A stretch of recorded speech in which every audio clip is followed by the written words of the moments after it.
Esta es la escena del crimen, esta es la víctima, no os he puesto la escena del crimen real, es una reconstrucción.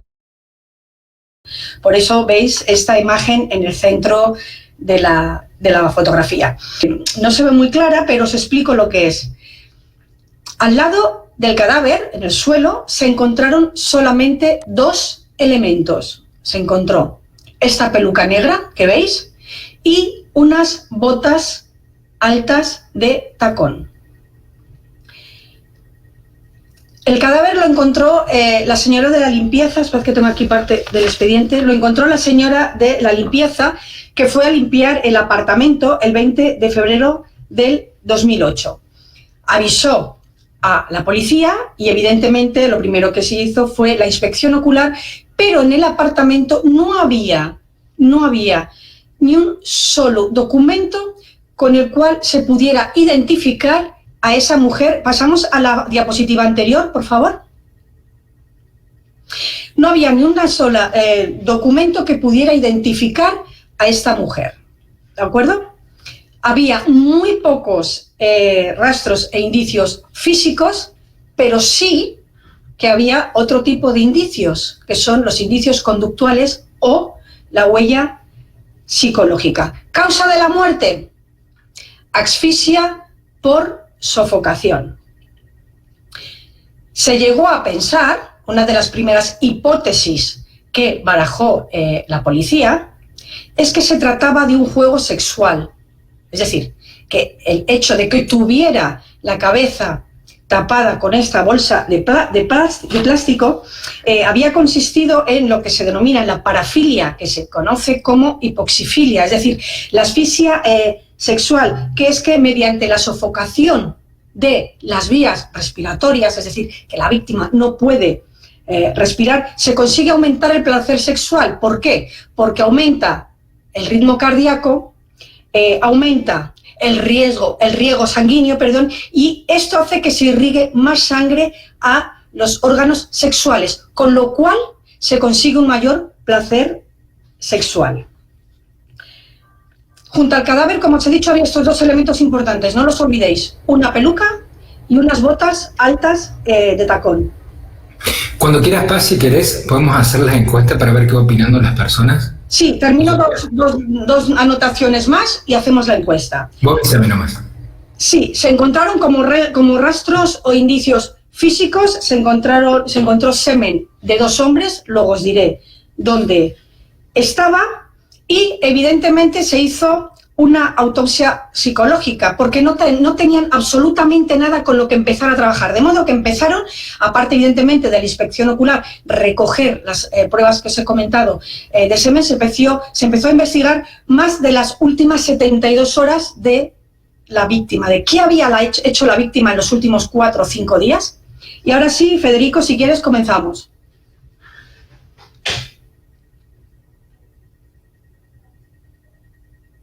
Puedes hacer las preguntas si quieres.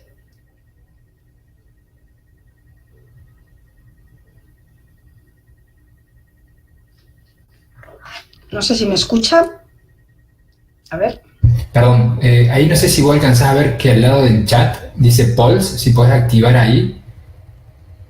¿Dónde tengo que activar, perdón? Al lado del chat que dice Pulse. Viste que tenés la opción de chat, abajo dice Pulse.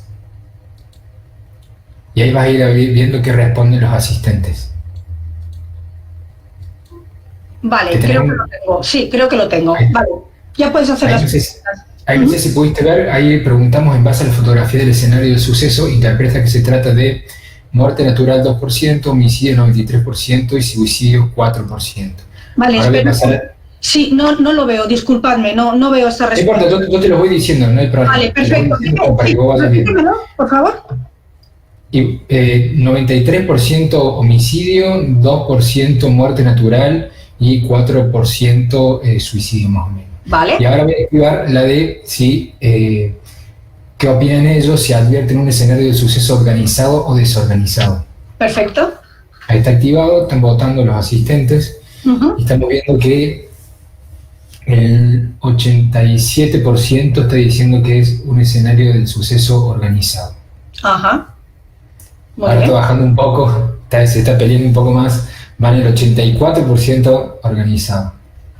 Pasamos a la Perfecto. siguiente. A Sí. ver, la idea de esto es que ustedes vayan viendo eh, la apreciación inicial que pueden tener y que después la profesora pueda ilustrarles cuáles fueron los resultados del trabajo de investigación del caso.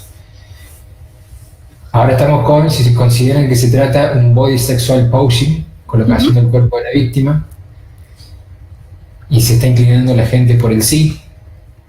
Estamos viendo de que los asistentes tienen un 78% Ujú.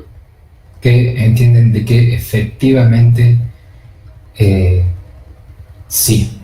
Y Ujú. ahora vamos con la última, a ver qué dicen, que ahora tenemos más múltiples opciones. De acuerdo a las fotografías que vimos, ¿qué creen que falta en la escena?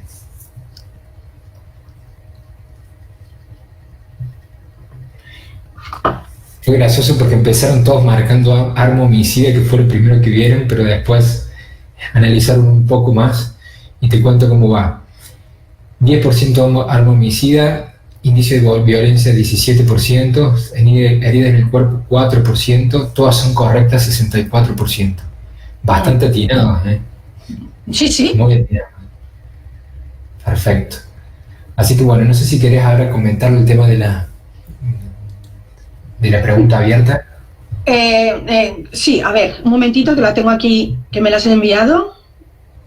Mm, los rastros conductuales, exacto. La pregunta abierta que os voy a hacer es qué rastros conductuales, qué huellas psicológicas encontráis en la escena donde aparece el cuerpo de la víctima y en las otras 4 imágenes. Partamos de una cosa antes de que contestéis, ¿de acuerdo? Darme unos minutos. La escena del crimen siempre cuenta una historia, ¿de acuerdo? Y son los investigadores, desde el punto de vista de la criminalística, es decir, la investigación técnica del delito, que recogen esos rastros, esos indicios, esas pruebas físicas, y también el trabajo de los analistas de la conducta o perfiladores, los que han de interpretar qué ha pasado en esta escena del crimen que estáis viendo.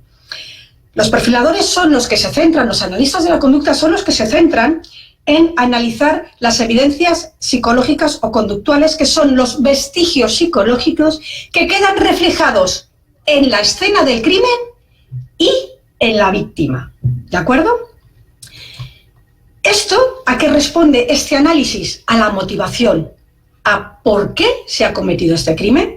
Recordad, es muy importante esto, que la utilidad de estas evidencias conductuales radica en que permanecen en la escena, permanecen en el lugar de los hechos, mientras que muchos de los rastros o indicios físicos pueden desaparecer bien porque se limpia la escena de modo voluntario, o bien pueden desaparecer de modo involuntario por muchas razones.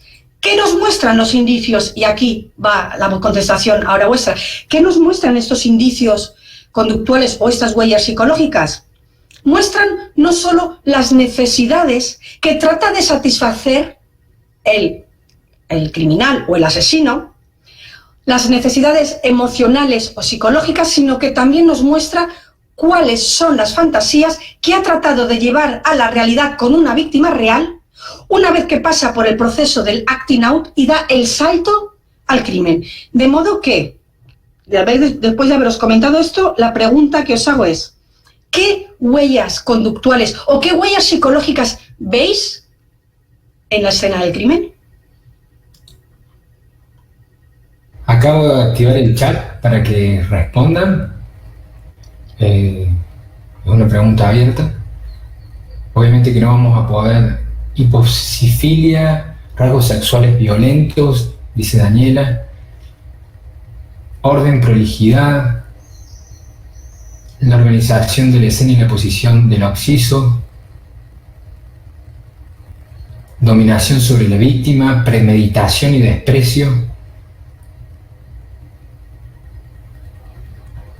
Muchos refieren al orden, al patrón ordenado, manipulación del escenario, escena perversa, orden y limpieza de la escena. Muchos hablan de premeditación. Premeditación, correcto, muy bien. Orden y limpieza, también muy bien. Placer y trastorno. Planeación, uno de los puntos también que se repite mucho. Vale. Planeación, premeditación. ¿Alguien ha puesto fetichismo? Acabo de leer. Sí. Vale. Increíble que estemos interactuando, Paz, con 4.996 personas. Madre mía, me está intimidando, tanta gente. Te estoy diciendo que no sé si en la historia de la ciencia forense hubo una disertación tan populosa, con tanta un auditorio tan grande. Bueno, estáis bastante cerca. Mi enhorabuena. Antes de continuar, si eres tan amable, Federico, volver a poner, por favor, la imagen de la víctima, porque os voy a explicar algo que es, y todos habéis, casi todos habéis acertado, que es esta conducta que se llama el body sexual posing, es decir, el posado de la víctima en la escena del crimen. El posado más famoso que conocemos es el posado de Elizabeth Short, 1947, la Dalia Negra, en Los Ángeles. Bien, en este caso estamos ante una colocación intencionada del cadáver, que lo han hecho otros muchos asesinos. Por ejemplo, recuerdo también los asesinos de Hillside, Buono y Bianchi, en cómo colocaban algunas de sus víctimas para que parecieran incluso un cuadro, ¿de acuerdo? Bien, pues esta colocación del cuerpo de la víctima tiene varios significados. Cuando acabemos la clase y lleguemos a la última diapositiva, quiero que me digáis cuál de estos tres significados es el que consideráis, después de que acabe toda la conferencia, es el que consideráis que podemos aplicar a esta diapositiva, o, en su defecto, que no se puede aplicar ninguno de estos, ¿de acuerdo? Primero, un mensaje para los investigadores o para una persona en concreto. En segundo lugar, como un ritual para satisfacer sus propias necesidades, recreando la fantasía que tenía reiterada y recurrente en la mente el asesino, o como algo íntimo del agresor, como un significado especial para él, bien sea personal o psicológico. ¿De acuerdo? Esto, por favor, cuando os enseñe la última diapositiva de Angie, quiero que lo contestéis, si os parece bien, ¿de acuerdo? Y con esta pequeña interacción que hemos tenido... ¿Podrías repetir, Paz, cuáles son los puntos? ¿Los puedo repetir? Sí, por supuesto. Los repito ahora mismo. A ver.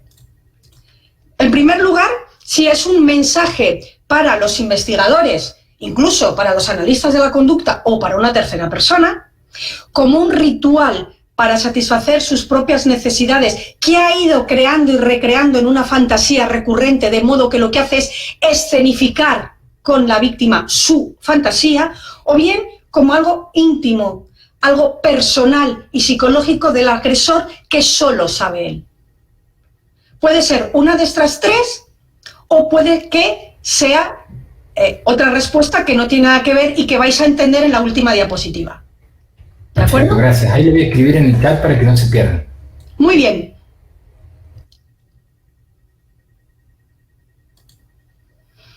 Pues cuando quieras, Federico, seguimos. Y tú, si ves que tengo que ir un poquito más deprisa por cuestión de tiempo, me lo dices porque hay mucho temario, ¿vale? Muy tranquila, no importa si nos pasamos. Sí, aquí. Vale, perfecto. Bueno, pues hemos visto un caso, en este caso, como os he dicho, no se trata de una asesina múltiple. Sabéis muy bien que la perfilación criminal hoy en día, los analistas de la conducta hoy en día, a través de Linkage, se dedican a, sobre todo eso, crear ese perfil criminológico que a través de una serie de investigaciones, estudios y análisis que se hacen tanto en la escena del crimen como en la víctima, llegan ahí a inducir una serie de características que tiene el sujeto desconocido que ha cometido ese crimen, ¿de acuerdo? Pero vamos ahora a entrar de lleno en lo que es qué tipos de asesinas hay. Yo parto de la idea de que no se puede aplicar a el homicidio femenino esta tipología que surgió en los años 80 en el FBI de organizado, desorganizado y mixto. Sí se aplica, y vamos a ver qué se aplica, pero hay una tipología más amplia que es la que vamos a ver y es la que yo he defendido en mi primer libro, que es Criminalmente. Vamos a contestar estas preguntas hoy. ¿Por qué matan a una mujer? ¿Utilizan el mismo modus operandi que los hombres? ¿Son igual de crueles? ¿También matan a sangre fría? Partamos de la idea de que la mejor arma de una mujer va a ser la paciencia. Y después de la paciencia, el cerebro, la organización y la planificación. Vamos a ver que son muy pocas las que matan de modo compulsivo. Y ojo, cuando lo hacen, lo van a hacer porque están acompañadas de un hombre. Vamos a ver cómo hay muchas homicidas múltiples, también hay homicidas simples, y si lo ponemos en el contexto de la cantidad de asesinas múltiples secuenciales, es decir, asesinas en serie, respecto a los varones, solamente estaríamos hablando de un 8%. Lo que sí que es cierto es que una mujer asesina o una mujer asesina múltiple impacta mucho más cuando sale en los medios de comunicación. Muchas veces, sobre todo en el caso de los filicidios, se tiende a justificar este crimen imputándola, por ejemplo, un trastorno mental o una circunstancia que ocurrió en el momento del asesinato de su hijo, y se ha llegado incluso a negar que hubiera asesinas múltiples o asesinas de hijos, como vamos a ver que no es así. De modo que, para terminar esta diapositiva, deciros que tenemos que tener claro que la criminalidad femenina ha empezado a estudiarse muy tarde. No ha sido un objeto de estudio ni por la criminología, ni por el derecho penal, ni por el derecho. ¿Por qué? Porque se ha considerado que los crímenes que cometían las mujeres eran muy pocos, es decir, no generaban una alarma social como para dedicarse a investigar los crímenes femeninos, y además porque no se las consideraba y no se las ha considerado hasta cierto momento peligrosas. Hoy os voy a comentar y vais a ver algunas de las mujeres más peligrosas con una fachada compensatoria absoluta, de modo que si no hubieran cometido ese crimen, hubieran sido personas absolutamente que hubieran pasado desapercibidas.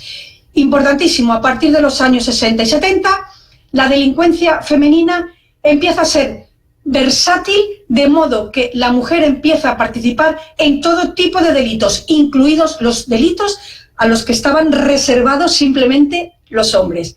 Vamos a ver cómo el modus operandi mayoritario es el veneno, y vamos a ver a la primera asesina en serie de la historia, que es la diapositiva primera que os he puesto, que es Locusta, que trabajó para el Estado romano como envenenadora y fue contratada por Agripina para matar a Claudio, el emperador Claudio, y a su hijo británico. Y la pagaba el Estado, ¿de acuerdo? Siguiente diapositiva, por favor. Bien, las homicidas sistemáticas vamos a ver que tienen más éxito. Más éxito quiero decir que se las tarda más en detener. ¿Y eso es debido a qué? A su modus operandi.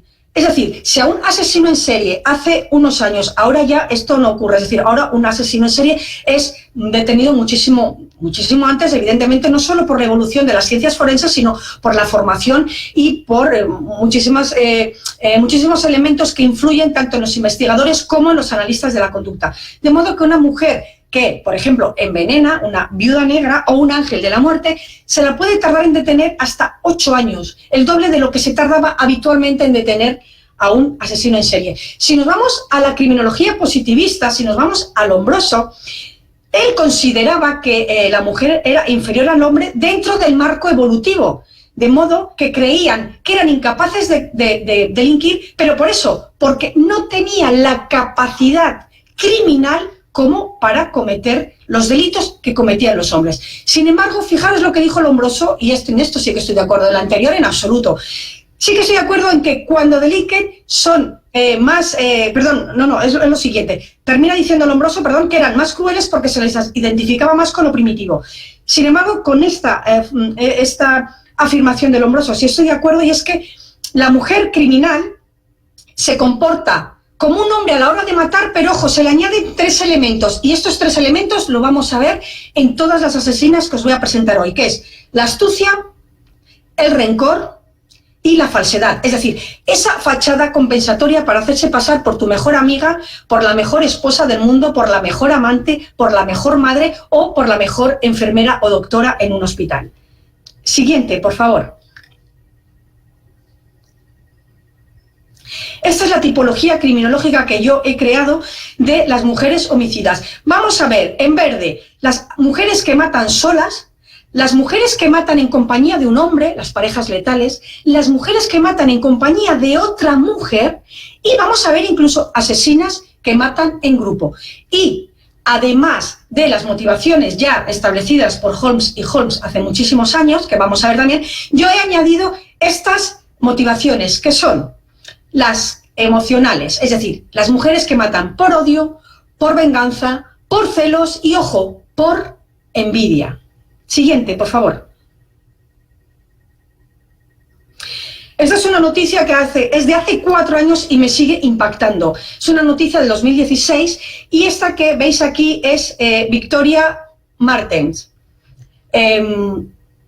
Una niña de 10 años a la que su madre a través de internet buscó a personas para que la agredieran sexualmente. Finalmente, y tras ser drogada por su pareja, fue apuñalada, estrangulada y posteriormente descuartizada. Y esto lo hizo su madre, que es la mujer que tenéis a la derecha de las imágenes. La pregunta es, ¿cómo es capaz una madre de llegar a cometer un asesinato como este, de llegar a vender a su hija, de consentir que su hija sea agredida sexualmente por diferentes hombres que buscan internet? Vamos a ver por qué, lo vamos a ir viendo. Siguiente, por favor. Bien, lo que os he dicho, aquí no vamos a partir de las asesinas organizadas, desorganizadas o mixtas, esta tipología del FBI que se sigue aplicando. Vamos a partir de las mujeres que matan solas, y dentro de las mujeres que matan solas tenemos evidentemente a las homicidas simples, como Angie, a las mujeres que llegan a cometer un asesino en masa, y una de las primeras fue Brenda Ann Spencer, que con un rifle semiautomático, lo veremos en la fotografía, asesinó, empezó a disparar de modo indiscriminado, como hacen todos los asesinos en masa o asesinos múltiples en un solo acto, a personas que en ese momento apuntan con su revólver, perdón, con su arma, y vamos a ver asesinas en serie. Y luego vamos a ver a las mujeres que matan en compañía, en compañía de mujeres o en compañía de hombres. Que sepáis que el 50% de las mujeres asesinas en serie matan junto a un hombre. El resto matan solas o en compañía de otra mujer. ¿De acuerdo? Siguiente, por favor. Bien, aquí os he puesto un cuadro de las características generales de la mujer homicida. Lo primero, respecto a la victimología. Os he puesto aquí un cuadro que tenéis a la izquierda y a la derecha unos círculos. Vamos a ver cuáles son las características primero. Como os he dicho, pueden matar solas, en pareja o incluso pueden matar en grupo. Son recolectoras frente a los hombres que son cazadores. Esto evidentemente, si nos vamos al principio de la humanidad y cerramos un momento los ojos y pensamos, por ejemplo, en el neandertal o en los primeros Homo sapiens, tenemos esa imagen. ¿Por qué digo que las mujeres son recolectoras a la hora de matar? Porque no salen a merodear como hacía, por ejemplo, Dennis Lynn Raider, BTK, con su coche a buscar una víctima. No salen a cazar a un escenario en concreto. No salen a buscar a una víctima que cumpla con el parámetro de sus fantasías. Las mujeres matan a personas de su entorno, a personas que conocen, a personas que confían en ellas. Matan hijos, amantes, maridos, los ancianos que cuidan en el hospital. ¿De acuerdo? No salen a cazar. Sin embargo, los hombres, los asesinos múltiples, sí que salen a cazar, seleccionan a las víctimas por diferentes características, etc. Pero ellas matan a gente de su entorno más inmediato, a gente que las quiere, a gente que las respeta, a gente que las son fieles, a gente que tienen en su cama y en su mesa.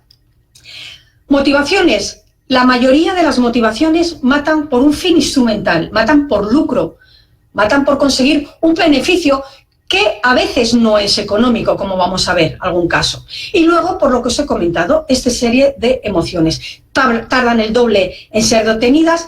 El 80% de las mujeres, vamos a ver cómo matan con veneno. Evidentemente ya no se utiliza el beleño o el acólito como hacía Locusta, pero sí vamos a ver algunas que han matado con cianuro, como Gilla Murano, y otras que utilizan fármacos, ¿de acuerdo? El asesinato, en el caso del veneno, vamos a ver que son asesinatos insidiosos. ¿Por qué? ¿Por qué esa insidia? Insidia y alevosía, las dos cosas. ¿Por qué? Pues porque resulta que la víctima no sabe que está siendo asesinado, con lo cual es imposible que pueda defenderse. Ahí la alevosía. Y la insidia está en que la mata muy despacio, no tiene prisa en matar. Puede tardar en matar a su víctima 3 semanas o 3 meses. ¿Por qué? Porque hemos dicho que una de las características de las mujeres letales es la paciencia. Y en la gran mayoría de las ocasiones, y a diferencia de los hombres, se limitan a matar sin más. No van a llevarse trofeos, no van a llevarse souvenirs, no van a cometer conductas post-mortem con el cadáver. Cuando se empezó a hacer la lista de hombres más buscados por el FBI, ahora mismo en la lista del FBI actual, si sumamos todas, ha habido solamente 506, hay 506 hombres frente a 12 mujeres. Una de ellas fue Brenda Delgado, esta mexicana que fue la más buscada del FBI. Os digo el año, un momentito que lo tengo aquí para que no dejar ningún dato al aire. Bien, en 2016 se la detuvo 3 días después, ella cometió este asesinato el 8 de abril del 2016 y Brenda es la de la fotografía de la izquierda y la víctima, que se llamaba Kendra Hatcher, una dentista, era la nueva novia de su expareja. Contrató a un sicario, es decir, asesina por inducción para que la matara en un parking. Siguiente, por favor. Vamos a las motivaciones. Estas motivaciones se pueden recoger y se pueden plasmar, como veis, también en las motivaciones masculinas. Aunque, por ejemplo, aquí vamos a ver que hay unas pequeñas diferencias. Esto que está sacado, evidentemente, del estudio del 2010 de Holmes y Holmes. Tenemos a las visionarias, es decir, tenemos a aquellas mujeres que matan porque tienen delirios o alucinaciones, es decir, aquellas que rompen con la realidad y viven su propia realidad, de modo que serían inimputables desde el punto de vista penal. ¿Por qué? Porque no son responsables de sus actos, porque han actuado en un momento en el que no distinguen el bien del mal, no distinguen la realidad del acto delictivo que están cometiendo. Las que os he comentado, lucro, pues una gran mayoría, vamos a ver que son muchísimas en una gráfica que os he hecho, son muchísimas las mujeres que matan con este fin instrumental, con este fin de heredar, de quedarse con la vivienda, de quedarse con todo, es decir, este fin que es ese beneficio económico, pero vamos a ver a otras que matan no por un beneficio económico, sino por obtener otro tipo de beneficio, un ascenso, tener una nueva vida, una frustración. Tenemos el sexo y el sadismo. En este caso, en los hombres se ve clarísimamente, ¿de acuerdo? Este binomio sexo-sadismo que nace y la génesis está en esas fantasías recurrentes que, como sabréis, se empieza a tener en la infancia tras vivir unos periodos traumáticos como puede ser abusos de todo tipo, desde emocionales a psicológicos, sexuales, físicos, a tener una carencia de amor por parte de la madre, a tener una familia disfuncional, etc. Ahí empiezan a surgir la génesis de muchos asesinos secuenciales, muchos asesinos en serie. Pero aquí resulta que os he puesto el símbolo del hombre y la mujer. ¿Por qué? Porque esta motivación solo surge y es la causante del crimen cuando matan juntos un hombre y una mujer. Mira Hilley y Ann Brady, por ejemplo, Karla Homolka y Paul Bernardo, que vamos a ver. Y está relacionada ¿con qué? Con la lealtad.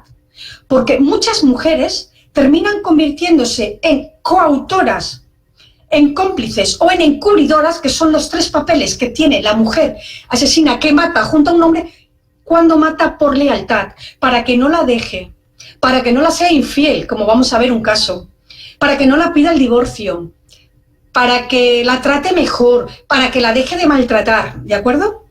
Y luego tenemos las buscadoras de sensaciones, las que matan por poder y control, que estaríamos hablando de los ángeles de la muerte. En el caso de las de lucro, por ejemplo, estaríamos hablando de las famosas viudas negras. Y luego la tipología que yo considero que es importante, son las emociones. Aquellas mujeres que matan por odio, envidia, venganza o celos. Y aquí vamos a ver cómo el tándem puede ser mujer y mujer contra una sola víctima. Siguiente, por favor. Este es el gráfico que os comentaba. Os he hecho un gráfico para diferenciar hombres y mujeres. Fijaros, el verde, el lucro, la mujer. Sin embargo, en el caso de los varones, el motivo principal es el sexo. Siguiente. Modus operandi. Ya hemos visto las motivaciones. Pero ¿por qué matan? Sabéis que el modus operandi son todos aquellos actos, todas aquellas acciones que llevan a cometer el crimen con éxito. ¿De acuerdo? ¿Cómo matan las mujeres? Pues fijaros, en un 80% matan con veneno. El veneno es el arma nefanda, es matar a traición. ¿De acuerdo? Es el arma más perfecta de la historia, porque es un veneno silencioso y ha habido una cifra negra impresionante a lo largo de la historia, hasta el año 1840, que es cuando nace la toxicología forense. ¿De acuerdo? Pero fijaros la cantidad de maridos, y muchos fueron en la época victoriana, la cantidad de maridos que morían por un alimento en mal estado. Os comento algo, en la Edad Media se mezclaba mucho determinados venenos con el marisco. ¿De acuerdo? No solo porque oculta su sabor, sino porque era muy fácil decir que había sido una intoxicación por pescado o por marisco. Los otros modus operandi, armas de fuego, sofocación y golpes con objetos contundentes, arma blanca y apuñalamiento, estrangulamiento. Pongo victimología, ¿por qué? Porque el modus operandi en la mujer va a cambiar dependiendo de quién sea su víctima y dependiendo de cuál sea la motivación. Así como los asesinos múltiples sistemáticos, los asesinos en serie, les gusta casi siempre matar con sus propias manos, bien con asfixia mecánica, bien con asfixia manual, bien a través de torturar a la víctima. Tenemos el caso de Berkovich, un caso paradigmático que mató con un arma, pero les gusta matar con sus manos. Aquí resulta que dependiendo de quién sea la víctima y dependiendo de cuál sea la causa o la motivación por la que se mata, va a cambiar este modus operandi. Y muy importante, lo que os he dicho antes, el veneno para matar a una persona requiere cercanía y confianza con esa mujer. De ahí lo que os he comentado antes de la insidia. Siguiente, por favor. En el caso del modus operandi, fijaros, el veneno casi se sale de la lista, un 80%. Sin embargo, en los hombres, lo que os he comentado aquí, este gráfico no solo es para asesinos en serie, sino para homicidas masculinos. Fijaros que entre armas de fuego, estrangulamiento y puñaladas, golpes, está todo muy, muy igualado. Siguiente, por favor. Vamos a ver cuáles son las características de las mujeres que matan solas. Supongo que todos los argentinos que nos estáis viendo y que estáis conectados sabéis quién es Gilla Murano. Gilla Murano asesinó a 3 de sus amigas espolvoreando cianuro en unas galletitas que ella misma hizo y que invitó una tarde a merendar y se las ofreció porque las había pedido dinero para invertir, las había estafado, se había gastado el dinero, se lo estaban pidiendo y evidentemente Gilla no tenía ese dinero para devolverlo porque se lo había gastado. Y abajo está Christine Rossum, que ahora os comentaré algo de ella. A ver si tengo aquí el año.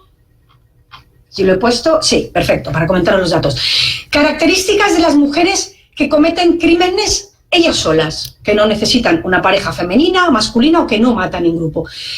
Fijaros en el primer párrafo, metódicas, discretas, pacientes, socialmente adaptadas, fachada, compensatoria, perfecta. Todo el mundo habla bien de ellas, son maravillosas personas, maravillosas madres, maravillosas enfermeras, maravillosas en todo. Altamente organizadas en su vida cotidiana, no son hieráticas, tienen una agenda, la cumplen, trabajan, tienen familia, hacen deporte, van al gimnasio. No suelen cometer crímenes sangrientos, huyen de la sangre. ¿Por qué? Porque tratan de pasar desapercibidas. Otra de las razones por las que se las tarda a veces tiempo en detener, ¿de acuerdo? Y suelen matar en silencio. ¿Con qué? Veneno, fármacos, lo vamos a ver. No suelen actuar de modo impulsivo, son grandes planificadoras. Cuando os cuente lo de Angie, estuvo planificando el crimen nada más y nada menos que 24 meses. Como os diré después, fue casi el crimen perfecto, excepto por 3 fallos, que es por la que la detuvieron, ¿de acuerdo? No suelen manifestar sadismo con sus víctimas, excepto cuando matan junto a un hombre. Veremos por qué. El modus operandi ya lo hemos cometido. Importante, son geográficamente estables. No hacen como los hombres que a lo mejor cogen el coche, un tren, un transporte y se van a merodear o se van a cazar a una víctima a otro distrito, a otra ciudad, a otro lugar. Ellas matan en su entorno. Eso quiere decir que son geográficamente estables. Matan en su entorno familiar, hijos, maridos, padres. Matan en su entorno familiar, a sus amigos, en su entorno laboral, a sus pacientes, a sus compañeros de trabajo. No se mueven. Matan en su zona de confort. Motivaciones, todas las que hemos dicho. Victimología, en este caso tenemos que la media, cuando se trata de una asesina múltiple sistemática, puede llegar a matar entre 7 y 9 personas antes de ser detenida. Fijaros si matan en silencio, fijaros si quieren pasar desapercibidas y fijaros si tienen la fachada compensatoria suficientemente fuerte y trabajada como para no ser sospechosas. ¿Por qué? Porque en la mayoría de las ocasiones estos crímenes van a pasar por muertes naturales, sobre todo en el caso de los ángeles de la muerte. La victimología es muy clara, personas a las que conocen y hay ese vínculo de confianza, de modo que cómo no me voy a cenar esta sopa tan buena que me ha preparado hoy mi esposa con lo que me quiere, o cómo no voy a tomarme este vaso de agua que me trae esta enfermera tan sumamente agradable y simpática, si es la que me cuida cada día. Y además, por supuesto, personas vulnerables y con una baja capacidad de defensa. Pero ojo, niños, adultos y ancianos, hombres y mujeres. Fijaros la amplia victimología respecto a los asesinos múltiples, sobre todo. Siguiente, por favor. Aquí tenéis a una de las últimas condenadas a cadena perpetua, Inglaterra, Joanna Dennehy. Número de víctimas, 3, los 3 hombres que veis abajo. Aquí tenéis el arma del crimen, coleccionista de armas, como veis, la fotografía y la imagen, que por cierto, esta foto la colgó en su cuenta de Facebook. Y abajo está el arma del crimen. Apuñalamiento directamente en el corazón. Una mujer a un hombre que, como veis, no son hombres que parezcan fáciles de abatir. Estuvo matando durante 10 días, ¿de acuerdo? Su actividad criminal fue solamente de 10 días en el año 2013. Está condenada en Inglaterra a cadena perpetua. Esta joven admitió ante el juez haber cometido esos asesinatos, después enterró los cuerpos en zanjas y además intentó cometer otros 2 crímenes. Esto es un caso importante y curioso porque resulta que le ayudó a un hombre, convenció a un hombre para que la ayudara. Y esto no es lo habitual. Lo habitual es que en las parejas letales sea el hombre el que pone las reglas, el que elige las víctimas, el que elige el modus operandi y la mujer le sigue. En este caso no, por eso es importante, porque ella convenció a un hombre para que la ayudara a cometer estos crímenes. Cuando se la preguntó en sala por qué mató, dijo: maté para ver cómo me sentía, para divertirme. Y luego le cogí el gusto. Tremendo, pero absolutamente real. Siguiente, por favor. ¿Hay niñas asesinas? Igual que hay niños, por supuesto. 3 ejemplos que conocemos todos. Inglaterra, Mary Bell asesinó a los 11 años a 2 niños. Año 1968. Ya está en libertad y fue puesta en libertad, fijaros, con tan solo 23 años. Japón. Nasumi Yushi, 11 años, degolló con cúter a una compañera de 12, en libertad desde el 2013.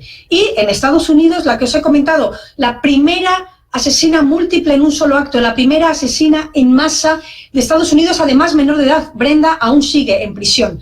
Su padre la regaló por Navidad un rifle semiautomático, y esta es la famosa inspiradora de la canción I Don't Like Mondays, no me gustan los lunes, porque cuando la preguntaron por qué había cometido este crimen matando a 2 adultos, 8 niños heridos y además a uno de los policías, dijo que no le gustaban los lunes, y como no le gustaban los lunes y se estaba aburriendo, abrió la ventana de su casa y empezó a disparar al colegio que tenía enfrente. Como veis, son 3 niñas, excepto Brenda, las otras 2 niñas ya están en libertad y llevan una vida totalmente normalizada.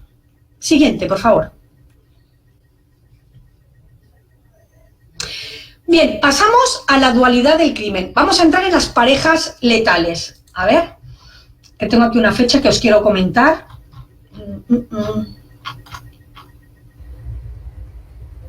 Paz, mientras tanto te voy consultando. Sí, dime. Ahí acabamos de hacer un cuestionario, ¿sí?, para los asistentes, ¿sí?, respecto a si crees que pasan inadvertidos algunos hechos en el cual habrían participado mujeres de una forma serial, es decir, homicidios seriales por parte de mujeres que no pasan identificados por la investigación criminal por la justicia. El 98% manifestó de que sí, que entienden que hay muchos casos de este tipo, y la pregunta sería cómo hacer para identificar justamente qué parámetros tener en cuenta para los investigadores, poder identificarlos y unir estas causas. Bien, en el caso, por ejemplo, hay un estudio muy interesante que es del 2014 para Los Ángeles de la Muerte. Es donde más impunidad hay. ¿Por qué? Primero, porque matan en un hábitat donde la muerte es habitual. Es decir, el que muera un anciano de 98 años con una cardiopatía grave o con otro tipo de enfermedad no se va a investigar, porque precisamente este señor está en el hospital porque tiene una enfermedad grave. ¿Este estudio qué hizo? Este estudio hizo una cosa muy interesante y fue analizar más de 200 ángeles de la muerte femeninos y masculinos para ver si había unas pautas a través de las cuales el resto de compañeros, el resto del equipo, pudiera identificar un ángel de la muerte en ese hospital. Pautas como, por ejemplo, repetir frases: estoy gafada, siempre se me muere a mí, que pida trabajar en festivo, que nadie quiere trabajar en festivo, que quiera hacer noches, que quiera hacer los fines de semana, que cuando ocurre una muerte resulta que siempre está esta persona de guardia, que siempre mueren cuando él está de noche. ¿Y por qué? Porque en las guardias de noche hay muchos menos médicos, de modo que si, por ejemplo, entra en coma o le empieza a dar un ataque o la reacción que sea, disculpadme que no soy médico y no tengo los términos apropiados, va a haber muchos médicos que puedan atender a ese sujeto. Y esto también pasa en las residencias. ¿Por qué? Porque en las residencias de ancianos, en los geriátricos, no hay médicos por la noche que puedan atender a estos enfermos. Entonces sí que es cierto que en el caso de los ángeles de la muerte hay esos parámetros. En el caso de las viudas negras, bueno, os voy a poner a una que, claro, si dentro de una familia empieza a morir el marido, a los 4 o 5 meses muere un hijo, a los 7 meses muere el otro hijo, a los 10 muere el padre, y esta persona está en ese núcleo familiar y se va muriendo toda la persona, y de eso obtiene algún tipo de beneficio, bien sea económico, bien sea social, porque, por ejemplo, se puede volver a casar, el beneficio que sea, esto también es un indicador. El que mueran personas muy cercanas en el entorno familiar o en el entorno laboral de esa mujer son signos que inmediatamente podemos empezar a sospechar de que están pasando esas muertes por muertes naturales, como ocurre, y que sin embargo no están siendo muertes naturales. No sé si he contestado a vuestra pregunta. Sí, gracias. Perfecto.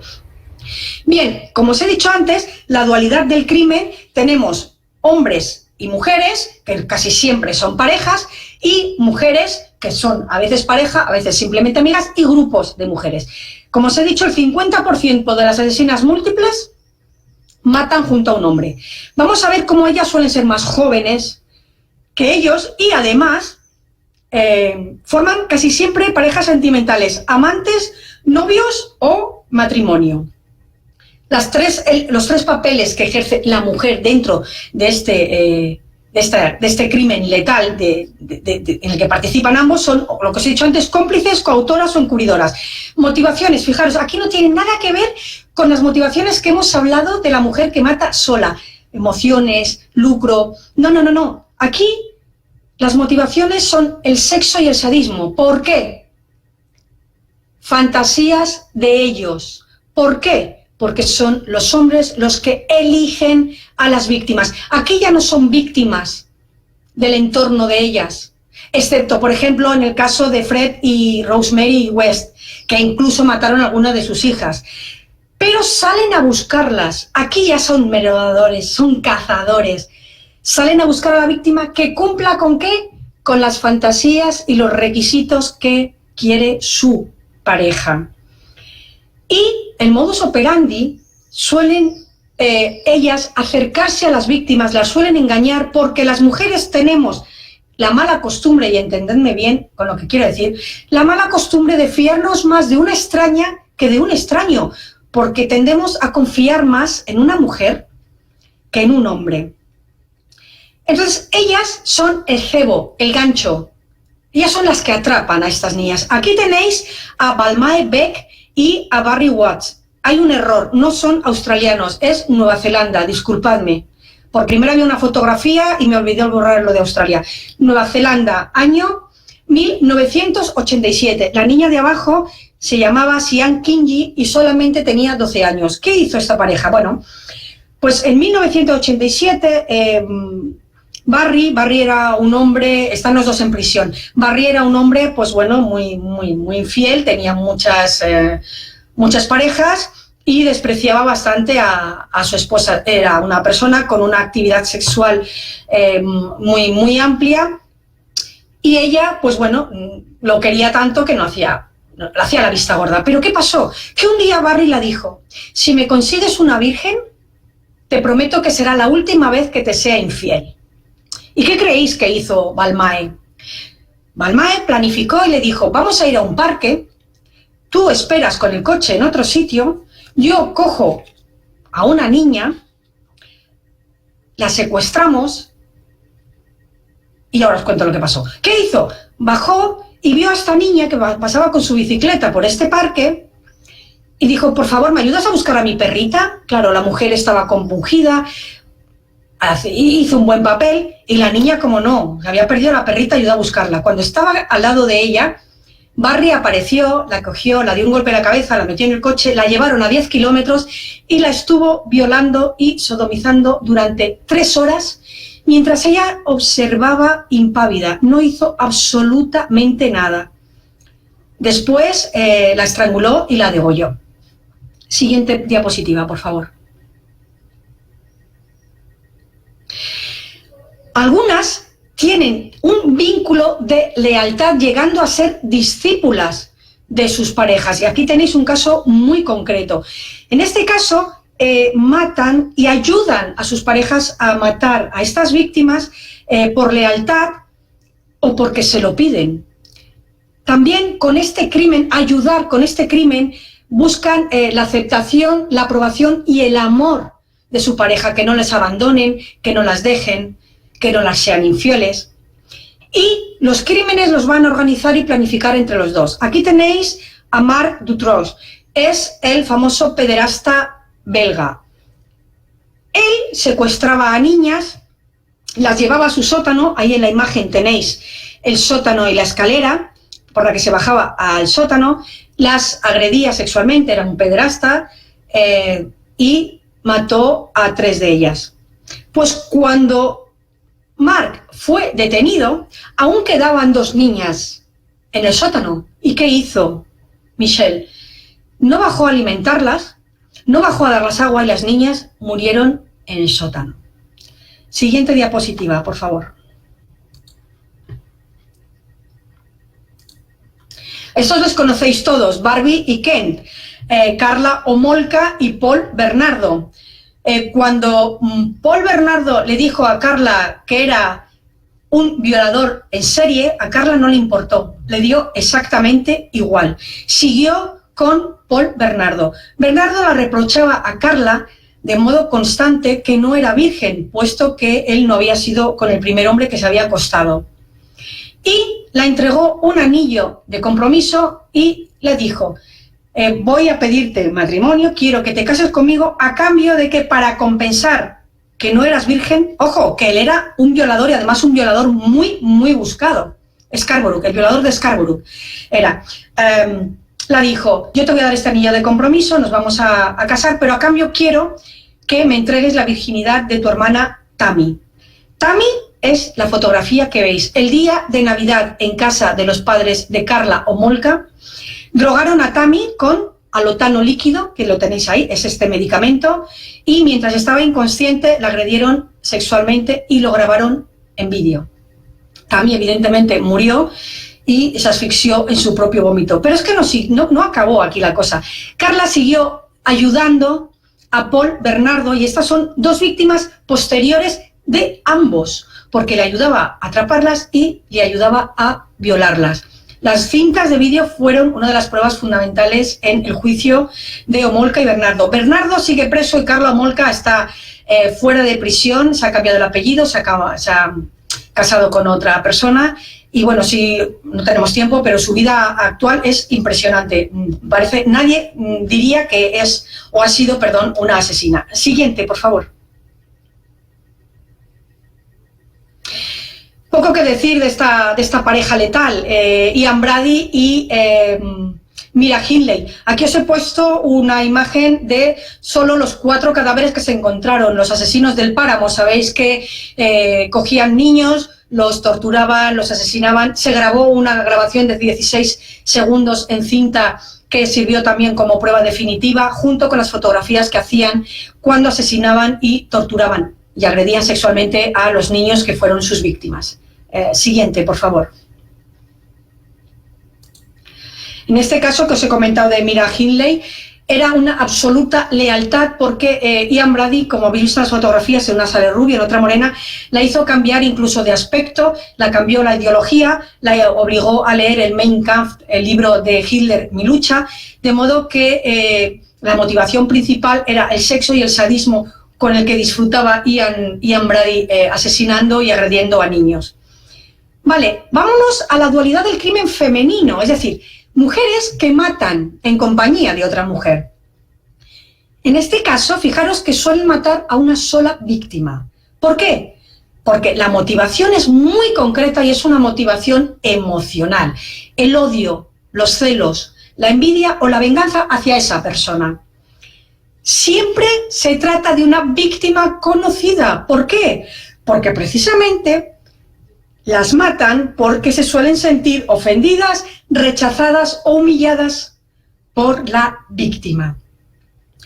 Fijaros qué diferencia tan grande cuando un hombre mata con una mujer a cuando una mujer mata con otra mujer. Cambia desde la victimología al modus operandi a la motivación. Cambia absolutamente todo.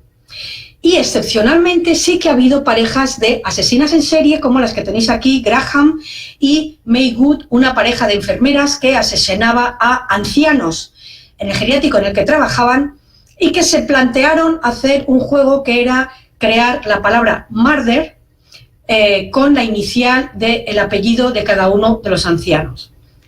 En la primera fotografía tenéis a Raquel e Iria, 2 adolescentes menores de edad que asesinaron en el año 2000 a su compañera Clara porque la tenían envidia, porque todo la salía bien, porque era estudiante, porque era guapa, porque se llevaba bien con sus padres. Es decir, cuando las preguntaron que por qué la habían matado, dijeron 2 cosas y una os sonará. La primera que dijo fue porque ella lo tiene todo y nosotras no tenemos nada. Y la segunda fue porque dijeron queríamos saber qué se siente al matar. En el segundo caso tenéis a 3 mujeres, 2 son las autoras, la otra fue cooperadora necesaria, Montserrat González, Triana Martínez y Raquel Gago. Asesinaron a una política importante en León y la madre lo dijo bien claro en el juicio: la maté por odio, porque estaba haciendo la vida imposible a mi hija en el trabajo. La tercera fotografía es la de la policía local, que, bueno, es largo de contar, pero digamos que colaboró en el crimen. Siguiente, por favor. Bien, aquí tenemos a Pauline Parker y a Juliette Hulme. Pauline Parker y Juliette Hulme, tenéis la escena del crimen, estaban enamoradas, también son neozelandesas, en 1953. Fijaros, 1953, en una comunidad muy cristiana, que dos mujeres se enamoraran, no eran la época actual. De modo que la madre de Pauline les prohibió que volvieran a verse. Los padres de Juliette eran, su padre era embajador, viajaban mucho, con lo cual no veían tan alocado y no veían tan inmoral la relación que estaba teniendo su hija con esta niña, que eran adolescentes de 15 y 16 años. Pero la madre de Pauline se opuso en redondo. Y entonces, ¿qué hicieron? Le dijeron que iban a llevar a Juliette a vivir a otro país, a Sudáfrica, con sus tíos, para que dejaran de verse y se olvidaran. ¿Qué ocurrió? Que Pauline planificó la muerte de su madre. Y todo lo escribió en un diario. Es muy importante la cantidad de diarios que hay de asesinos en los que apuntan cómo va a ser su crimen y cómo lo van a cometer. Hay muchísimos. Bien, llevaron a su madre a este paseo, a este bosque, y la dieron nada más y nada menos que 53 golpes con una piedra que habían metido en una media o en un calcetín, porque en unos sitios pone media, en otro calcetín, y la desfiguraron la cabeza. Evidentemente la asesinaron. Inmediatamente entraron en prisión, no se las pudo aplicar la pena de muerte, que sí existía en Nueva Zelanda, porque eran menores de edad. Pues fijaros, Juliette Hulme hoy en día es Anne Perry, la escritora famosísima de novela negra ambientada en la época victoriana. Y Pauline también se ha cambiado el nombre y se dedica a la cría de caballos de carreras. No se han vuelto a ver. Siguiente, por favor.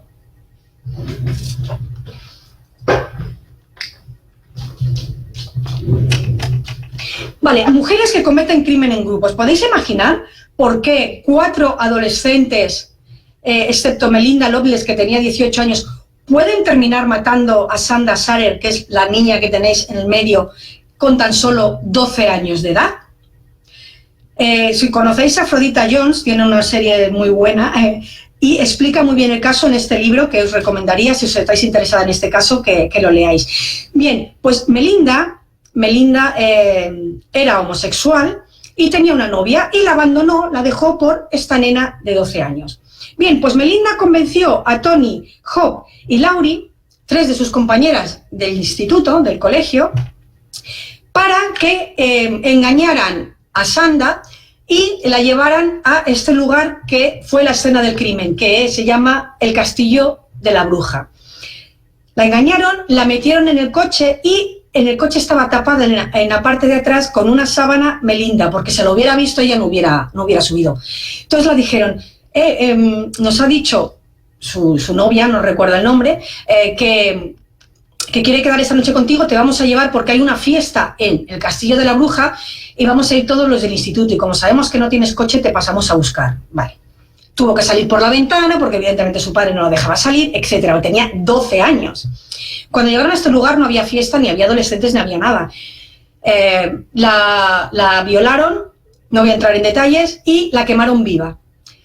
Después de 8 horas de martirio, después de 8 horas de torturas y de agresiones, cuando la quemaron, la dejaron y se fueron estas 4 señoritas a desayunar a un McDonald's. ¿Cuál fue el motivo? El motivo fue el odio que Melinda Loveless la tenía, la envidia, y consiguió que 3 de sus mejores amigas participaran en el crimen.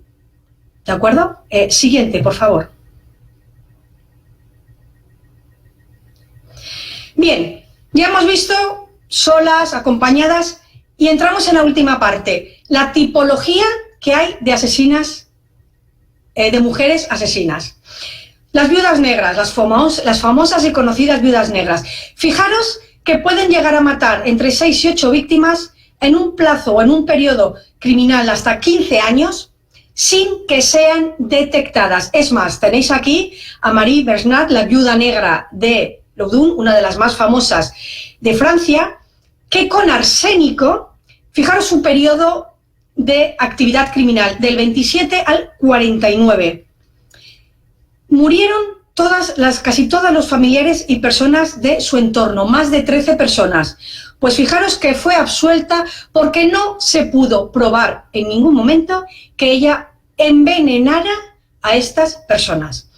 Son mujeres altamente planificadoras, organizadas, tienen muchísima paciencia, no tienen prisa en matar.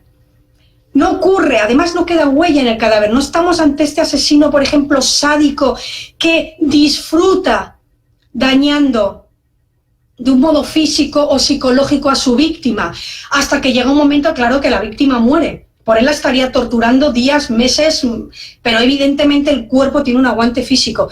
Pero ellas tienen paciencia, van dando esta dosis poco a poco para no levantar sospechas, para pasar desapercibidas. Y, sobre todo, emplean la oportunidad, el momento oportuno. Actúan lentamente y son crímenes muy limpios. Móvil de las viudas negras, sobre todo el lucro, pero también la venganza, la frustración y la nueva vida. Hubo muchísimos asesinatos de maridos en la Edad Media y en la época victoriana. Victimología, siempre personas de su entorno. ¿Puede una madre matar a su hijo con un medicamento? Sí. Entonces es lo que os he dicho antes de la tipología.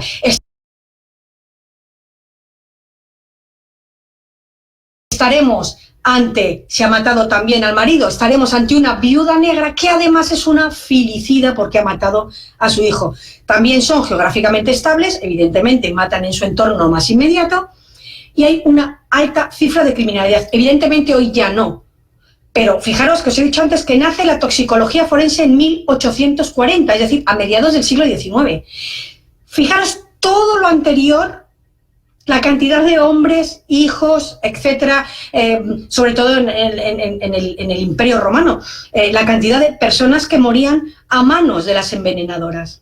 La siguiente, por favor.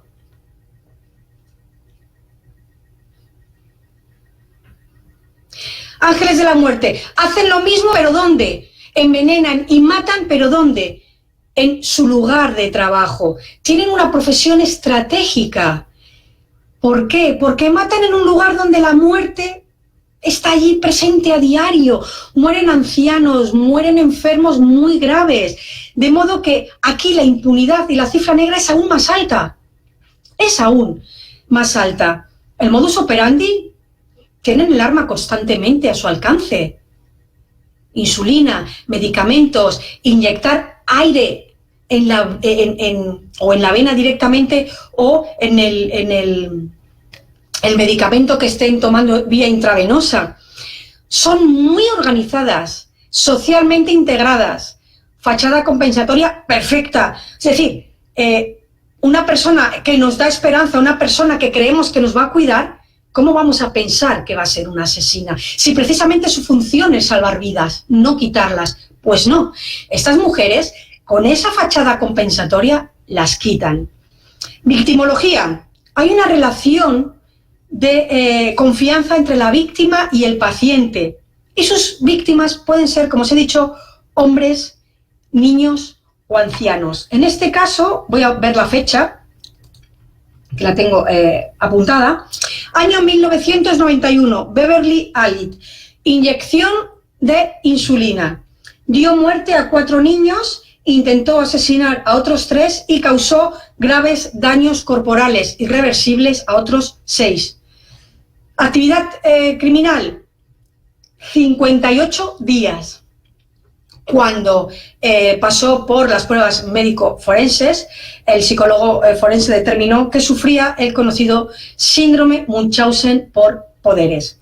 Y al lado tenéis a Timea Falodi, denominada el ángel negro, porque siempre iba vestida de negro en el hospital, y cometió lo que vamos a explicar ahora, que es el homicidio por compasión. Siguiente, por favor.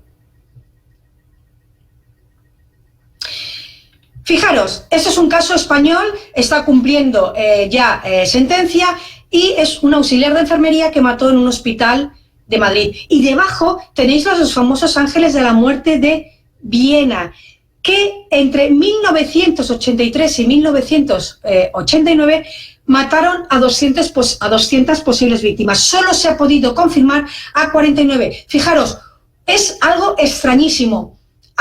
Un ángel de la muerte, no. Un grupo de ángeles de la muerte. 4 enfermeras y además idearon ellas mismas un método de matar dolorosísimo que consistía en tapar la vía respiratoria nasal a la víctima, introducir una goma en el cuerpo de la víctima por la faringe y echar agua, de modo que lo que hacía es que ahogaban los pulmones en vida de sus víctimas. Es un método dolorosísimo. Fue un modus operandi que ellas crearon y fueron 4, llegaron a matar posiblemente a 200, pero bueno, 49 confirmadas es una barbaridad. Fijaros, hasta 1989 no se las detiene. Fijaros ese periodo de impunidad, ¿de acuerdo? ¿Por qué matan los ángeles de la muerte? Aquí nos olvidamos de las motivaciones que hemos estado viendo porque tienen sus propias motivaciones. La primera, se consideran Dios, el síndrome de creerse dioses. Les consideran molestos, inútiles, demasiado débiles para seguir viviendo, y ellas consideran que tienen el poder, que están legitimadas para decidir quién vive y quién muere. Y en serio, ¿qué mayor poder hay que decidir sobre la vida o la muerte de una persona? Atención y reconocimiento de terceros. Hay algunos ángeles de la muerte que les ponen en el límite para después entrar corriendo en la habitación y salvarles la vida. Y que todos digan, eres extraordinaria, eres la mejor enfermera o eres la mejor doctora, le has salvado la vida. Tienen reconocimiento de su jefe, de la jefa de enfermería, de los pacientes. Eso lo empezó haciendo Beverly Allitt. ¿Qué pasó? Que se la fue de las manos. ¿De acuerdo? Homicidio por compasión. Aquellas enfermeras, aquellas auxiliares de clínica, aquellas personas que trabajan dentro de la sanidad, que piensan que están haciéndoles un favor, que piensan que realmente están sufriendo tanto los pacientes que yo realmente lo que estoy haciendo es ayudándoles a morir de modo placentero, que no sufran más. Pero realmente no es así, y os voy a explicar por qué. Porque la mayoría de las mujeres y hombres que dicen que son ángeles de la muerte por compasión, que son homicidas por compasión y les matan para que dejen de sufrir, han muerto de una manera dolorosísima. Si realmente quisieras que ese sujeto dejara de sufrir, bueno, pues le inyectas algo en una dosis elevada para que muera de un modo que sea indoloro. El poder y control sobre la vida y la muerte, que ya os lo he comentado antes, y el placer sádico, como ocurría con esas dos enfermeras que eran pareja, que os he comentado antes, que disfrutaban porque tras asesinar a cada anciano, después tenían relaciones sexuales. Siguiente, por favor. Las filicidas, bueno, pues las filicidas son las madres que matan a sus hijos. Si las matan antes de las 24 horas, estaremos ante los neonaticidios, infanticidios hasta los 11 meses y filicidios si los bebés o los niños, tienen más de 12 meses.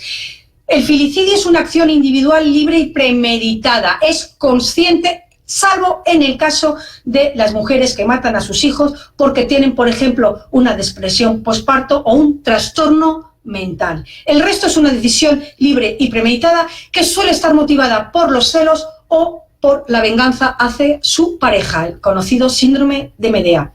Siempre matan solas.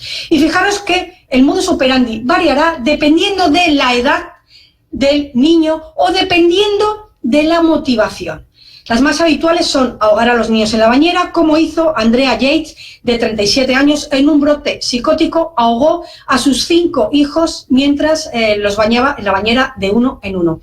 Después, la estrangulación, el envenenamiento, arrojarlos al vacío, lo que hizo Galina Raikova, de 30 años, que cuando se enteró que su marido la estaba siendo infiel, abrió la ventana de su piso, vivía en una planta número 15, y arrojó a sus 2 hijos al vacío para vengarse de su marido por haberla sido infiel.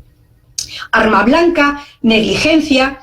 En el caso de Alexandra Tobías, de 22 años, mató a su hijo por negligencia porque estaba jugando al famoso juego Farmville en Facebook y no dejaba de llorar, no la dejaba jugar, empezó a golpearle contra el teclado del ordenador y lo mató. El uso de armas de fuego en España no suele ser habitual porque no ocurre como en Estados Unidos, donde el acceso a las armas es más fácil. Y en este caso, en Estados Unidos, las madres que matan a sus hijos con arma de fuego suelen ser niños más mayores que se pueden defender. Siguiente, por favor. Tipos de filicidio. Hay 5 tipos de filicidio, según Resnick, que fue el primero que perfiló a las madres asesinas, y el último es Spinelli, que tenéis ahí, del año 2004. El filicidio altruista es el más, digamos que el más impacta, porque resulta que es el filicidio que se comete por amor al hijo. Y hay 2 tipos. Aquel en el que la madre decide suicidarse porque tiene una depresión, por la razón que sea, quiere acabar con su vida y piensa qué va a ser de mis hijos cuando yo me vaya y no quiere dejar a sus hijos solos, de modo que mata a sus hijos y después se suicida, lo que se conoce también como el suicidio ampliado. Y luego tenemos madres como esta mujer, Catarina, que su hijo tenía una enfermedad que es la hidrocefalia, como veréis, vino aquí precisamente a un hospital de Castellón a que le cuidaran y, bueno, a ver qué podían hacer con la enfermedad de su hijo, y mató a su hijo en el hospital y después se trató de suicidar. Muchas filicidas, muchas tratan de suicidarse después, pero no todas lo cumplen.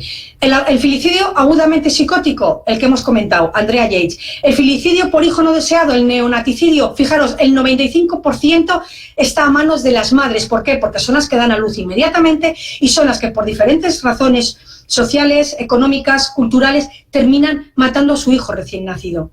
El filicidio accidental, el maltrato físico, cuando castigas o digamos que educas de un modo extremadamente disciplinado a tu hijo y lo terminas matando porque lo golpeas de modo excesivo, pero tu intención en este caso no es matarlo. Por eso muchas veces se habla de filicidio accidental, porque lo que se trata es de castigar o de disciplinar al menor, pero no de matarlo.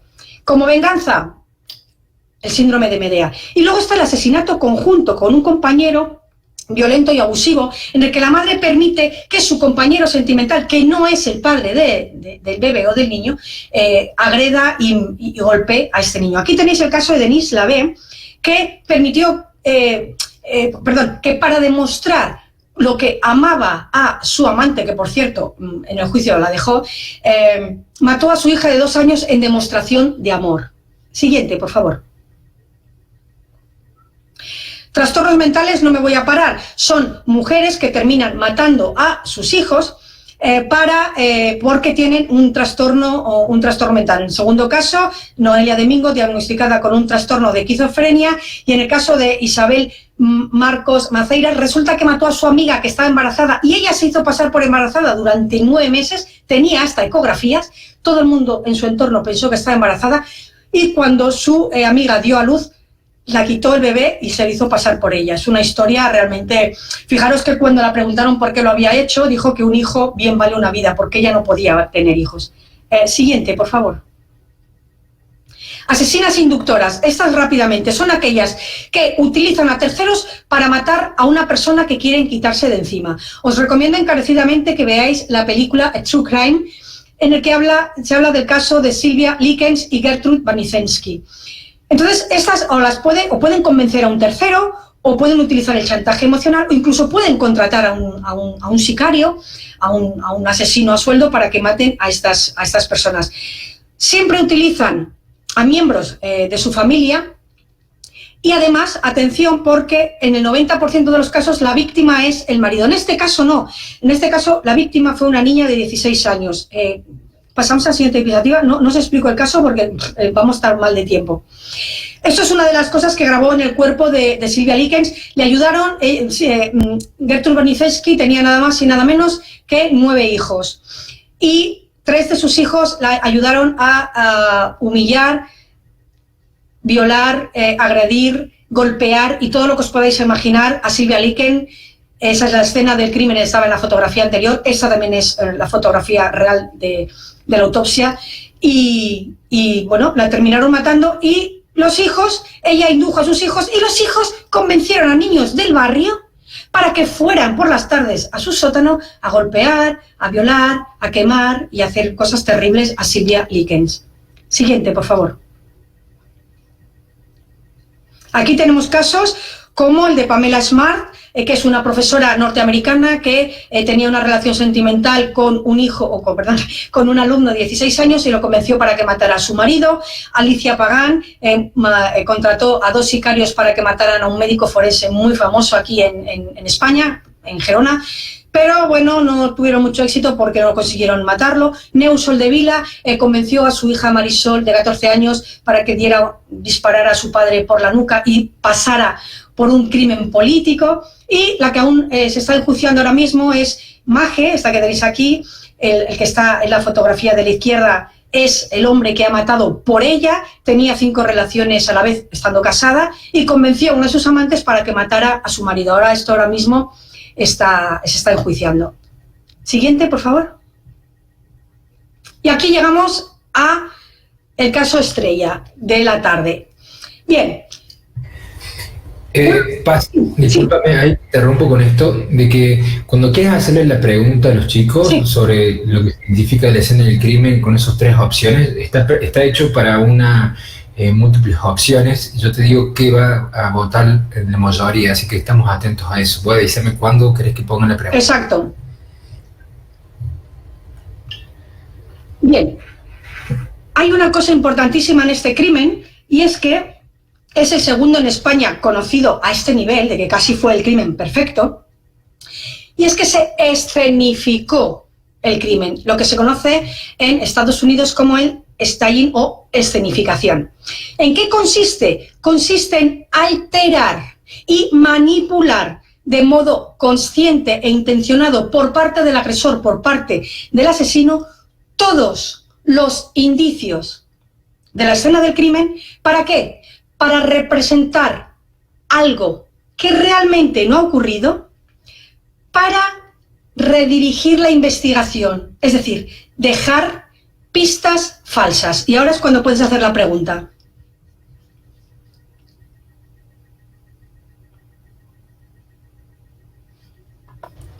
Discúlpame. Sí. ¿Me decís cuándo pongo la...? Sí, ya puedes. ¿Ya puedo? Bueno, sí. Ahí está puesta la encuesta. Si es un mensaje para los investigadores, si es un ritual para satisfacer una fantasía o un gesto personal del agresor. Esta sí que está mucho más peleada la votación. Espera, vamos a esperar unos segunditos más, que voten todos. Estamos viendo de que un mensaje para los investigadores tiene el 46% como respuesta ganadora. Un ritual para satisfacer una fantasía, 22%. Y un gesto personal del agresor, 34-33%. Ahí publico las encuestas. Bien, pues en este caso, esas 3 opciones que os he dado sería la contestación, por ejemplo, para el caso del crimen de Elizabeth Short, la Dalia Negra. ¿Qué ocurre aquí? Aquí os he hablado de escenificación, de modo que la intencionalidad última de la agresora, de la asesina, que es Angie, no fue ninguna de estas 3 razones, sino intentar que la investigación fuera por otros derroteros. Me explico. Intentar representar que lo que había ocurrido ahí era un crimen sexual. Había habido un crimen, una orgía, una fiesta sexual en el que habían participado 3 personas. Porque, si recordáis al principio, os he dicho que había restos de semen de 2 hombres. Uno de los restos se encontraron en la cavidad bucal de la víctima y los otros restos se encontraron en la cavidad vaginal de la víctima. Esto da pie a pensar de que ha tenido relaciones sexuales con 2 hombres diferentes. Pero no, porque ¿qué es lo que hizo Angie? Angie contrató a 2 profesionales masculinos del sexo y les pagó muy bien, pero no quería sexo con ellos. Lo que quería era simplemente su semen. Metieron su semen en 2 frascos, de modo que Angie colocó de modo intencionado estos restos biológicos en la cavidad bucal y en la cavidad vaginal para hacer que la escena pareciera una cosa diferente. ¿Esto queda claro? Wow, se puede decir. Voy a abrir el chat a ver qué opinan los asistentes. ¿Qué tienen para agregar? Pero sí, creo que quedó muy claro a tu pregunta, Paz. Bien, entonces, la diferencia entre las respuestas que vosotros me habéis dado y lo que ocurrió realmente es que cuando estamos ante un asesino en serie que mata por la motivación X, pero que está cumpliendo ya en la realidad, después de pasar por las diferentes fases por las que pasa el asesino antes de cometer su primer crimen, sí que con ese crimen, con ese posado, con la colocación de ese cuerpo de la víctima, está dejando una de esas tres opciones que es lo que está representando. Pero aquí era falso. La representación que hace Angie del cadáver, el cómo coloca las piernas, cómo coloca el brazo, cómo coloca la cabeza, era absolutamente falso porque estaba escenificando, alterando la escena del crimen.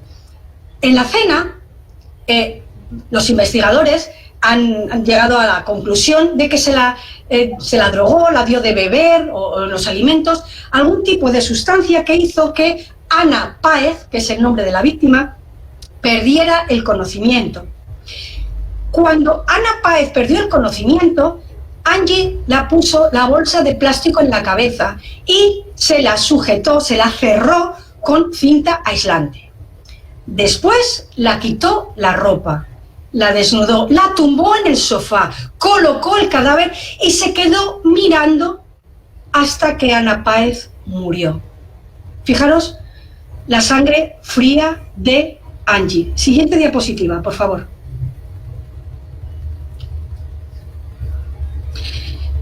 ¿Cuál fue o cuál creéis que fue el motivo por el que Angie asesinó a Ana Páez? Ana Páez fue una empleada suya, ella fue jefa de recursos humanos en su empresa y terminó haciéndose su amiga. Y la dijo que tenía un nuevo piso que la invitaba a cenar para enseñárselo. Esa es la pregunta abierta de cuál fue el móvil que tuvo Angie.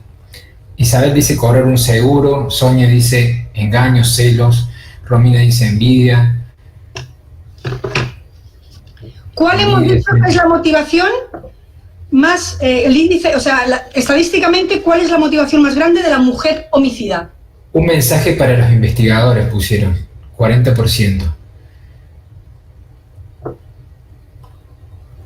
Y ahora están todos diciendo muchos envidia, celos, por de acuerdo a lo que estuviste mostrando, Paz, me parece, en las otras diapositivas. Pues lucro, ahora empiezan a decir muchos, lucro. Perfecto. Sí, esa es la razón, lucro. Fijaros, durante 2 años Angie estuvo planificando el crimen casi perfecto, que no lo fue, pero fue casi perfecto. Bien, la robó el DNI en algún momento, no olvidemos que ella era su jefa. Era su jefa de recursos humanos, se hizo con su DNI, el original. Estuvo 2 años contratando seguros de vida, contratando créditos y lo hacía así. Fijaros en la peluca. ¿Dónde apareció esta peluca? ¿Os acordáis? En la escena del crimen. Y en esa peluca había rastros de cabello de Angie. Bien, pues con esa peluca y esa imagen fue a diferentes entidades bancarias y a diferentes aseguradoras para contratar seguros de vida, poniendo a una tercera persona, Susana Bascuñana, como beneficiaria a otra persona a la que le había quitado el DNI. No se parecían en nada, como veis, pero aún así consiguió los créditos y consiguió los seguros. Siguiente diapositiva, por favor. Cuando se hizo la prueba pericial caligráfica para determinar la autenticidad o falsedad de los documentos que se había firmado como Ana Páez, porque ella se hacía pasar como por Ana Páez, vieron que la firma era falsa, que la firma de Ana Páez había sido falsificada. De modo que, ¿cuáles fueron los fallos que cometió Angie? ¿Cuál consideráis el fallo más grande que cometió Angie para ser detenida por la policía? Y con esto ya acabamos. El tema ese de la peluca, ¿qué le pasó de dejar la peluca allí? ¿Por qué no compró otra? ¿Por qué dejó la peluca que ella usó para ir a las entidades bancarias y para hacerse pasar por Ana Páez? Siento que es tan calculadora, tan fría, tan analista. ¿Qué pasó?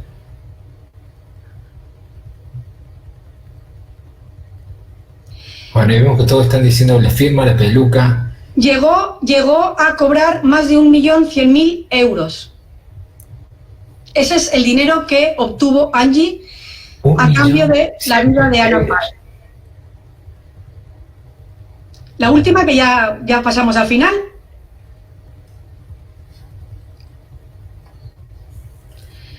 Bueno, para acabar, quiero que sepáis que el perfil de una mujer homicida, tanto una homicida simple que mata una sola vez como una homicida múltiple sistemática, una mujer asesina en serie, es muy común. Es una persona totalmente socializada, con trabajo, con familia, simpática, amable, de las que te regala una tarta de bienvenida porque has llegado nueva al vecindario.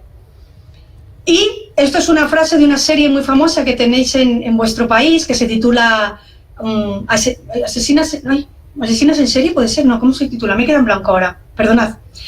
Que sale esta frase, que dice que la mujer no apuñala una vez, sino hasta que se le acaba la fuerza, y no pega un tiro, vacía el cargador. Y por los siglos que pasó confinada en la cocina, el ingrediente favorito es el veneno. Esto lo he sacado de una serie que se emite en vuestro país, que creo que se llama Asesinas en serie o Mujeres asesinas. Mujeres asesinas, sí. Perdón, se llama Mujeres asesinas. Esto no es mío, ¿eh? Esto es copiado.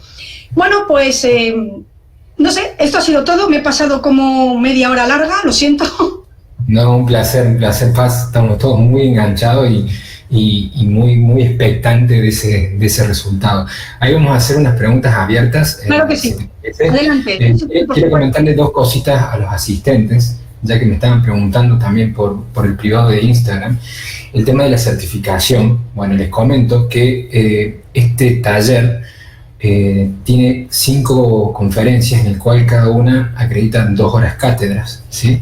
Y está pensado como una sola certificación que va a acreditar 10 horas cátedras por Reconstrucción Forense Especializada de Argentina y Universidad Hartman de México. El diploma tiene un código de verificación internacional que te permite presentarlo en cualquier institución pública.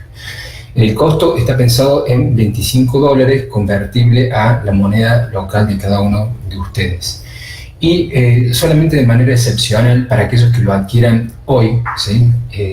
Va a salir únicamente $15 convertible. Entonces, lo que vamos a hacer ahora es publicar la oferta que está en este momento, para que aquellos que quieran adquirirlo y quieran documentar en un diploma con aval universitario su formación y poder acreditarlo como parte de su currículum, puede hacer clic allí y llegar al mismo y poder abonarlo. Se les comenta de que tienen una opción arriba a la derecha para convertirlo en su moneda local. Se puede pagar por PayPal y también se puede pagar con cualquier pago local, sea Rapipago o sea en Argentina u OXXO en México. Así que bueno, otra de las cosas que les queremos decir y también invitarlos es que Paz tiene su libro Criminalmente, que es imposible que se lo pierdan, ¿sí? Tiene la posibilidad de adquirirlo en formato ebooks. Entonces, en este momento nosotros le vamos a dar el link para que puedan acceder, ¿sí?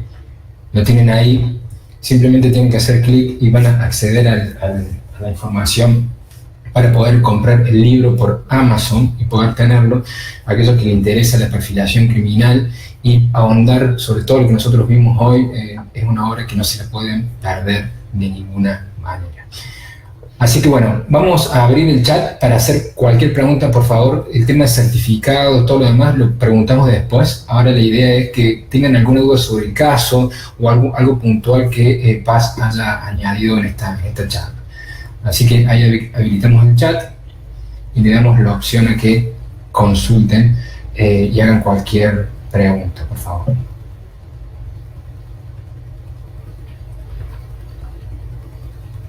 Ahí vemos. ¿Se sabe por qué dejó la peluca? Elvio pregunta, ¿por qué dejó la peluca? ¿Es algo que se le pasó a ella? Sí, la peluca, si recordáis, he dicho que la escena del crimen estaba totalmente limpia, no había identificación, no estaba el bolso, no estaban las llaves, no estaba el móvil, no había nada con lo cual se pudiera identificar a la víctima, solo había 2 elementos, unas botas de tacón y la peluca. Esto era para simular, lo que os he comentado antes, simular que había habido una especie de juego sexual fetichista. Alguien habló antes de fetichismo, ¿de acuerdo? Entonces dejó los 2 elementos más la colocación del cadáver más el semen para escenificar algo que ahí jamás había ocurrido. Claro, pero nunca pensó que el ADN iba a quedar...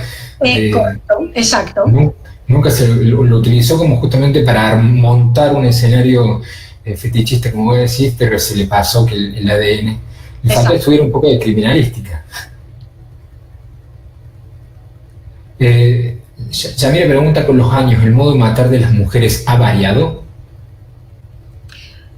Bueno, sí ha variado por lo que te hablaba antes de la versatilidad criminal, es decir, hemos pasado de mujeres que mataban por motivaciones muy concretas y siempre del mismo modo, a mujeres que, como hemos visto, arrojan a sus hijos por la ventana, a madres que los ahogan, a mujeres que apuñalan. Hemos visto a esta inglesa con esa arma de crimen tremenda que apuñalaba a los hombres en el corazón. De modo que sí, porque al igual que evoluciona la sociedad, según evoluciona la sociedad, evoluciona el crimen y evoluciona la delincuencia. De modo que también hay nuevas formas de matar, hay nuevas motivaciones. Y pensemos una cosa, que no todas las personas que cometen un crimen, no todas las mujeres que cometen un crimen, no estoy hablando de legítima defensa, sino como en el caso de Angie, que es otro de los errores gravísimos que cometió fue que dejó rastro en su ordenador porque buscó cómo comprar cloroformo, cómo dormir a alguien con cloroformo y cómo buscar hombres que se dedicaban al sexo pagando, lo dejó todo ahí, todo bien ordenadito en Google. Pues claro que ha variado, pero la base sigue siendo la misma y es la paciencia, la planificación, la organización y sobre todo el pasar desapercibidas. Pensemos en todos estos asesinos que buscan notoriedad, que se llevan un trofeo, se llevan un souvenir, que dejan un mensaje en la escena del crimen. Quieren notoriedad, quieren ser famosos, quieren ser reconocidos. No, las mujeres quieren pasar desapercibidas, quieren quedar impunes. Exacto, muy, muy bueno. Ahí preguntaba uno de los asistentes, cuando las madres que luego de matar a su hijo, ¿cuál es el método de suicidio que procuran realizar o que intentan realizar después? Muchas de ellas se envenenan o se tiran, por ejemplo, por la ventana después de haber tirado a los hijos, se cortan las venas, es decir, hay diferente tipología porque esto también depende de cada una de las mujeres. Sí que es cierto que muchas lo consiguen y otras, cuando no se llegan a suicidar, tienen que vivir con eso toda la vida y es bastante complicado porque además viven con eso en prisión. Bueno, buenísimo. Bueno, Paz, gracias. Hay muchísimas preguntas. Yo no sé si vos querés dejar alguna red social tuya para que te consulten, para que te sigan. Sí, bueno, mira... para ver muchas de las cosas que aparecen en el libro tenéis mi blog que se llama Criminalmente y me podéis seguir en Criminalmente Facebook, es una página donde está la página y está el grupo donde yo cuelgo muchas cosas relacionadas con la criminología, comparto artículos, bueno, ya lo iréis viendo y ahí pues bueno, estoy disponible por si necesitáis cualquier cosa, como siempre. Bueno, fascinados con tu charla, los comentarios muy buenos, la verdad que quedamos en la punta de la butaca hasta el final. Te agradecemos muchísimo tu aceptación, estamos muy contentos de contar con alguien de tu carrera profesional, de tu prestigio con nosotros. Gracias. Así que muy, muy agradecido, Paz, por tu humildad y por transmitirnos ese conocimiento tan vasto que tienes. Solo tengo que pedir una disculpa y es que a veces voy muy deprisa porque quiero decir muchas cosas, pero espero que haya quedado todo claro. Gracias, de verdad, muchas gracias por la invitación y gracias a todos los que esta tarde, en lugar de pasear o hacer una actividad bueno, pues al aire libre o pasarlo bien, pues habéis estado aquí conmigo. Muchas gracias, de verdad. Gracias a todos. Bueno, gracias a todos. Chicos, les recuerdo que mañana a las 15 horas Argentina vamos a tener la segunda clase. Marcela Escarafía va a hablar sobre un caso que es realmente de Netflix directamente. Cuando me estuvo mostrando la prueba, me estuvo mostrando todos los pasos que va a hacer en la exposición, yo decía, esto directamente tiene que ser una película, tiene que estar documentado en una película porque es un caso de secta, un caso en el cual una persona aparece quemado en el baúl y no se sabe si es suicidio o homicidio, realmente de película. Así que los esperamos mañana, ahí les dejamos el link por si tienen alguna duda para consultar por WhatsApp, si tienen alguna duda por los medios de pago o lo que sea, ahí tienen el link y los esperamos mañana. Muchas gracias, Paz, de nuevo y será hasta la próxima. Muchas gracias, buenas noches desde España. Gracias.